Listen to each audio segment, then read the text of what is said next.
बिस्मिल्लाहिर्रहमानिर्रहीम। अल्लाहुम्मा सल्लि अला मुहम्मद व आले मुहम्मद। मज़हब मोहम्मद व आले मोहम्मद के मुताबिक कुर्बानी पे ज़िबहा किए जाने वाले जानवरों की उम्र कितनी होनी चाहिए, एज के हवाले से शिया मज़हब का क्या मौक़िफ़ है कि कुर्बानी के जानवर की एज क्या होनी चाहिए।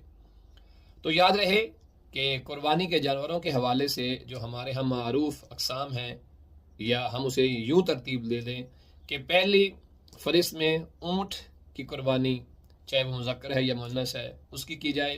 तो उसकी उम्र के हवाले से इस बात का ख्याल रखना ज़रूरी है कि वो 5 साल इस्लामी मुकम्मल कर चुका हो, यानी कमरी जो उसके 5 साल है वो मुकम्मल होने चाहिए।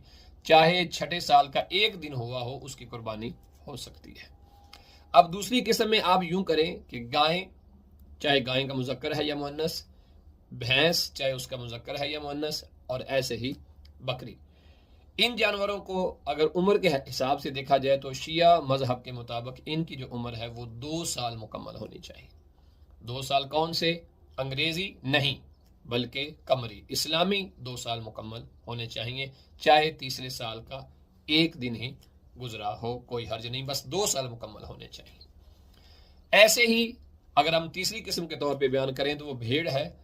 तो भेड़ के उम्र के हवाले से, चाहे उसका मुज़क्कर है या मुअन्नस, तो उसकी उम्र के हवाले से अगर देखा जाए तो उसके 7 माह मुकम्मल होने चाहिए। 8वें माह का एक दिन भी हो तो कोई हर्ज नहीं है, बस 7 माह मुकम्मल होने चाहिए। और ये 7 माह भी इस्लामी यानी कमरी होने चाहिए, दूसरे नहीं हैं। तो ये अमूमन हमारे यहाँ ज़िबहा किए जाने वाले जानवर हैं और इनकी उम्र के हवाले से ये तफसीलात मौजूद हैं। ऊँट 5 साल मुकम्मल कर चुका हो, गाय भैंस बकरी 2 साल मुकम्मल कर चुके हों, और भेड़ जो है वो 7 माह मुकम्मल कर चुकी हो। खुदावंद मुताल हमें तालीमात मोहम्मद वाले मोहम्मद सीख कर उस पर अमल करके लोगों तक पहुँचाने की तौफीक इनायत फरमाए। वसल्लल्लाहु अला मुहम्मद व आले मुहम्मद।